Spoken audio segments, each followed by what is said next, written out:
আজকের গুরুত্বপূর্ণ প্রশ্ন উত্তর হলো কার্বন মুক্ত দেশ কোনটি? সঠিক উত্তরটি যদি তোমরা জেনে থাকো তাহলে অবশ্যই কমেন্ট করে জানাবে। উত্তরটি হলো ভুটান শহর। দ্বিতীয় প্রশ্নটি হলো কোন শহরকে নীরব শহর বলা হয়? অবশ্যই কমেন্ট করে জানাবে। রোম শহরকে বলা হয়। 3 নম্বর প্রশ্নটি হলো গঙ্গা যমুনা সরস্বতী নদী কোন শহরের পাশ দিয়ে বয়ে গেছে? উত্তরটি হলো এলাহাবাদ শহরের পাশ দিয়ে বয়ে গেছে। 4 নম্বর প্রশ্নটি হলো ভারতের কোন রাজ্যে সবচেয়ে বেশি নদী আছে?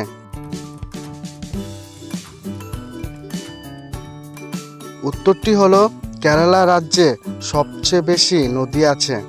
5 নম্বর প্রশ্নটি হলো বাংলার শিলিগুড়িতে জনসংখ্যা বৃদ্ধির কারণ কি? উত্তরটি হলো ভালো যোগাযোগ ব্যবস্থার কারণে জনসংখ্যা বৃদ্ধি হয়। 6 নম্বর প্রশ্নটি হলো যদি বায়ুমণ্ডল না থাকতো তবে আকাশে রং কি হতো? উত্তরটি হলো যদি বায়ুমণ্ডল না থাকতো তবে আকাশের রং কালো হতো। 7 নম্বর প্রশ্নটি হলো পৃথিবীর বৃহত্তম ও গভীরতম মহাসাগর কোনটি? উত্তরটি হলো পৃথিবীর বৃহত্তম ও গভীরতম মহাসাগর প্রশান্ত মহাসাগর।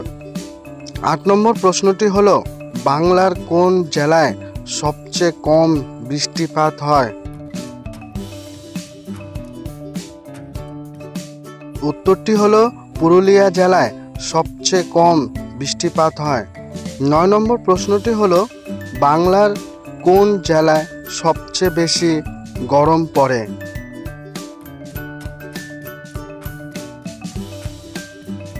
সঠিক উত্তরটি হলো বর্ধমান জেলার আসানসোল জেলায় সবচেয়ে বেশি গরম পড়ে। আজকের শেষ প্রশ্নটি হলো ভারতীয় নাগরিকদের মৌলিক অধিকার সংবিধানের কত ধারায় রয়েছে? সঠিক উত্তরটি হলো ভারতীয় নাগরিকদের মৌলিক অধিকার সংবিধানের 3য় ধারায় রয়েছে। ধন্যবাদ।